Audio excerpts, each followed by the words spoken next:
কই গিন্নি শুনছো? আমারে আবার ডাকতিছো কেন? পাশের বাড়ির থেকে একটু নারকেল তেল নিয়ে আসো তো, মাথায় মাখবো, চান করবো এখন।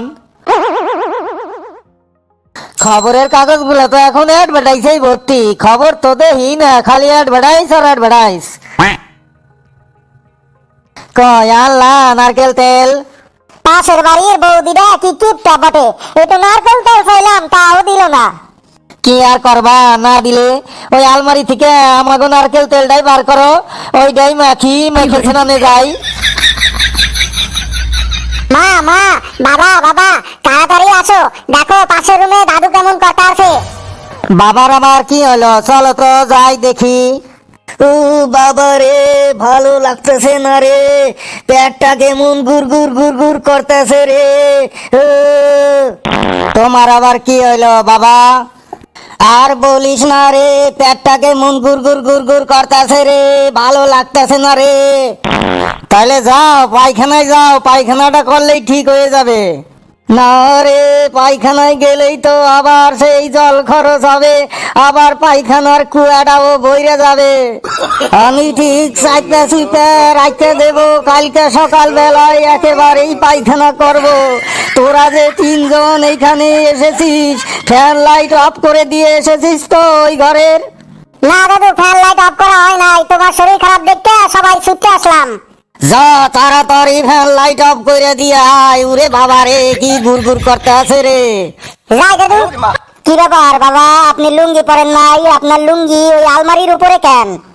আমি তো ঘুমানোর সময় কোনো দিনও লুঙ্গি গেঞ্জি পরে ঘুমাই না, কারণ বিছানার ঘষায় ঘষায় লুঙ্গি গেঞ্জি ক্ষয় হইয়া যায়, তাই খালি গায়ে ঘুমাইলে লুঙ্গি গেঞ্জি অনেক দিন লাস্টিং করে। তুমি এখন ঠিক আছো তো বাবা? হ্যাঁ, যা তোরা ঘরে যা, এইখানে বেশিক্ষণ থাকলেই তো লাইটটা জ্বালাইতে হবে, লাইটটা বন্ধ কইরা তোরা ঘরে যা।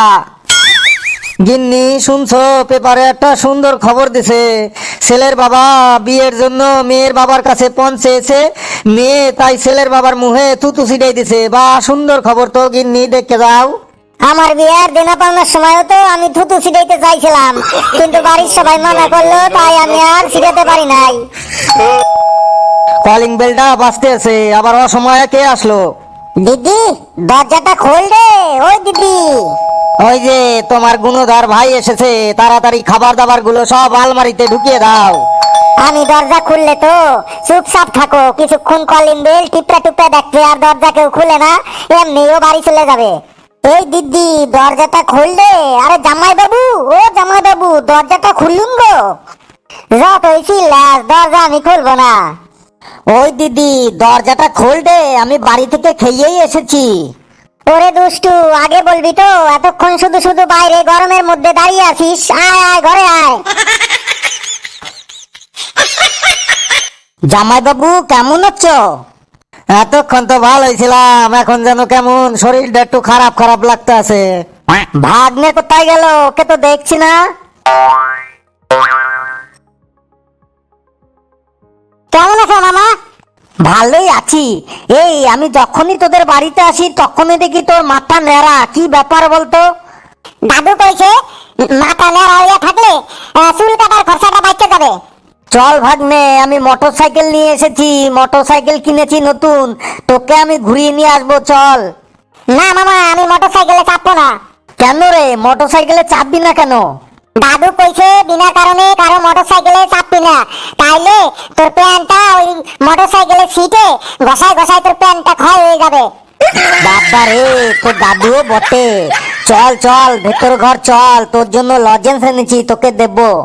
ভেতরের ঘরে না, চলো ব্যালকনিতে চলো, ব্যালকনিতে না অনেক হাওয়া আছে। কেন ব্যালকনিতে যেতে চাইছিস আমি জানি না, ঘরে গেলে তো ফ্যান চালাতে হবে, কারেন্টের বিল উঠবে, তার জন্যই বলছিস ব্যালকনিতে যেতে। চল ব্যালকনিতে চল।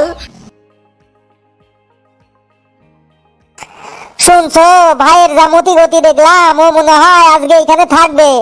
তুমি এক কাজ করো, বিকালে বাজারে যাও, একটু মাংস নিয়ে আসো, রাতে মাংস খাইয়ে দিই, তাহলে ও কালকে বাড়ি চলে যাবে। আবার মাংস আনবো? হারালা না হাড় ছাড়া? হারালা মাংস আর হাড় ছাড়া মাংস মানে? হাড় ছাড়া মাংস মানে সোয়াবিন, আর হাড়ওয়ালা মাংস মানে চিকেন। যাও না একটু চিকেনই আনো।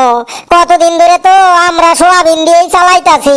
সেই 6 মাস আগে একবার চিকেন খাইছিলাম, চিকেনের স্বাদও ভুলে গেছি। যাও একটু চিকেনই নিয়ে আসো। তুমি যখন বলছো তখন তো আনতেই হবে।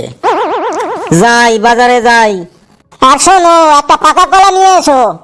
একটা পাকা কলা দিয়ে কি হবে? ওই পাশের বাড়ি কাকিমা ওনাদের গরুর দুধ দিয়েছে একটু, তাহলে একটা কলা আনলে আমরা সবাই আজকে একটু দুধ কলা দিয়ে ভাত খেতে পারবো। মাংস আবার কলা? দাও দাও, তাড়াতাড়ি বাজারের ব্যাগটা দাও, বাজার যাই। হাই কাকু, কলা হলো, কলা সস্তা করে হলো। দাঁড়া, আগে মাংসটা নিয়ে আসি, তারপরে কলা নেব। আরে ফেসুদা যে, কতদিন পরে তোমার দেখা পেলাম গো। বেশি কথা বাড়াস না, 200 গ্রাম মাংস দে তো। বাবারে, আজকে সূর্য কোন দিকে উঠেছে, 200 গ্রাম মাংস নেবে? এত মাংস দিয়ে কি করবে? বেশি কথা বাড়াস না, তাড়াতাড়ি মাংসটা দিয়ে দে। বাড়িতে শালা বাবু এসেছে, 100 গ্রাম শালা বাবু খাবে, আর 100 গ্রাম আমরা সবাই মিলে খাবো। নাও, তোমার মাংস রেডি হয়ে গেছে। এই কলা কত করে পিস? 4 টাকা পিস, 4 টাকা করে।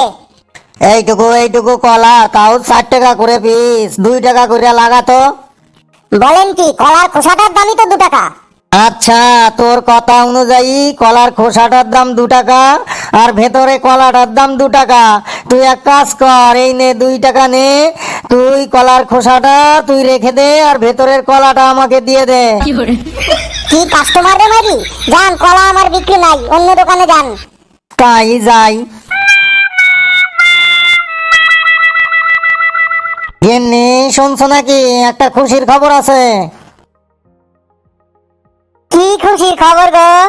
গত সপ্তাহে লটারি কেটেছিলাম, আমার লটারিতে একটা প্রেসার কুকার বেজেছে। ও তাই নাকি? বাহ, কয়টা লটারি কিনেছিলে? 2টা লটারি কিনেছিলাম 2 টাকা দিয়ে। একটাতে প্রেসার কুকার বেজেছে, আর একটাতে কিছু বাজেনি।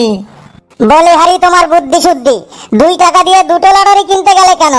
1 টাকা দিয়ে একটা লটারি কিনলেই তো হতো। ফালতু 1 টাকা জ্বলে গেল, একটাতে কিছু বাজলো না। এর যে বুদ্ধি শুদ্ধি কবে হবে কে জানে, একে এখন কে বোঝাবে, বোঝাও। তোমার ভাই কবে বাড়ি যাবে? আমিও তো ওই চিন্তাই করছি, ও কবে বাড়ি যাবে। দেখি আজকে মাংস খাক, মাংস খাইয়ে কালকে ওকে বাড়ি পাঠিয়ে দেবো। ধুর, তুমি যে কি বলো, মাংসের স্বাদ পেলে ও তো আর যেতে চাইবে না। শোনো, আমি না ওকে তাড়ানোর জন্য একটা প্ল্যান করেছি। কি প্ল্যান বলো তো শুনি। আজ না আমি মাংসতে বেশি করে ঝাল দেব, আর খাবার সময় তুমি বলবে মাংসটা খুব ঝাল হয়েছে, আর আমি বলবো না না ঠিকই তো আছে। এই বলে আমরা দুজনে ঝগড়া লাগিয়ে দেব। তারপর ভাইকে বলবো, তুই বল ভাই মাংসটা কেমন হয়েছে। তখন যদি ও বলে হ্যাঁ খুব ঝাল হয়েছে, আর সাথে সাথেই আমি বলবো, কি বললি, মাংস ঝাল হয়েছে, আমি রান্না করতে পারি না, মাংস খারাপ হয়েছে, যা তুই এখনই এই বাড়ি থেকে বেরিয়ে যা। আর যদি বলে মাংস খুব ভালো হয়েছে, তখন কি হবে? তখন তুমি বলবে আমার বিরুদ্ধে কথা বলা, আমি স্বাদ বুঝি না, যা এখনই এই বাড়ি থেকে বেরিয়ে যা। ব্যাস, তাহলেই ও দেখবে চলে যাবে। বাহ গিন্নি বাহ, তোমার তো কি বুদ্ধি গো, বাহ। মানুষ তাড়ানোর বুদ্ধিটা তুমি তো খুব ভালো করেই রপ্ত করেছো। এটা তো আমি তোমাদের বাড়ি থেকেই শিখেছি, কি করে মানুষ তাড়াতে হয়। না যাই, রান্না করি গা। দূর গিন্নি, রান্না বান্না কি সব ভুলে গেছো? মাংসটা কি ও রাঁধতে পারো নাই? মাংসটা কি ঝাল হয়েছে আজকে? মাংস ঝাল হয়েছে? বাজে কথা বলো না তো। মাংস রান্না করার সময় আমি নিজে টেস্ট করে দেখছি, মাংস একটু ঝাল হয় নাই। তুমি টেস্ট করে দেখছো? তাইলে তোমার জিভ বাড়াই নষ্ট হয়ে গেছে। মাংস ঝাল হয়েছে, আমি বলছি মাংস ঝাল হয়েছে খুব। একদম বাজে কথা বলবে না তুমি, মাংস একটু ঝাল হয় নাই। তুমি কি আমার থেকে স্বাদ বেশি বোঝো? আমি বলছি মাংস খুব ঝাল হয়েছে। বছরে এক আধবার মাংস খাইলে এমনই লাগে, আমি বলছি মাংস ঠিকই আছে। সে আমি বছরে একবারই মাংস খাই আর 2বারই মাংস খাই, সে যাই হোক মাংস ঝাল হয়েছে। না, মাংস ঝাল হয় নাই। মাংস ঝাল হয়েছে। তুমি তোমার ভাইরেই জিজ্ঞাসা করো মাংস কেমন হয়েছে, ঝাল হয়েছে না ঠিক হয়েছে। এর মধ্যে তুমি আমার ভাইকে টানছো কেন? তুমি খাচ্ছ, খাও না। না, তুমি তোমার ভাইকে জিজ্ঞাসা করো যে মাংস কেমন হয়েছে, ঝাল হয়েছে না কি হয়েছে। ভাই তুই বলতো মাংস ঠিক আছে না ঝাল হয়েছে?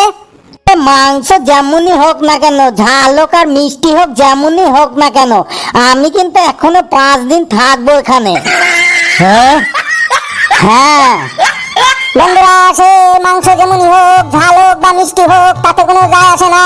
আমাদের ভিডিওটা কেমন হয়েছে আপনারা অবশ্যই কমেন্টসে জানাবেন, আর ভিডিওটিকে যত খুশি পারেন শেয়ার করবেন, লাইক করবেন, আর চ্যানেলটারে কিন্তু অবশ্যই সাবস্ক্রাইব করবেন।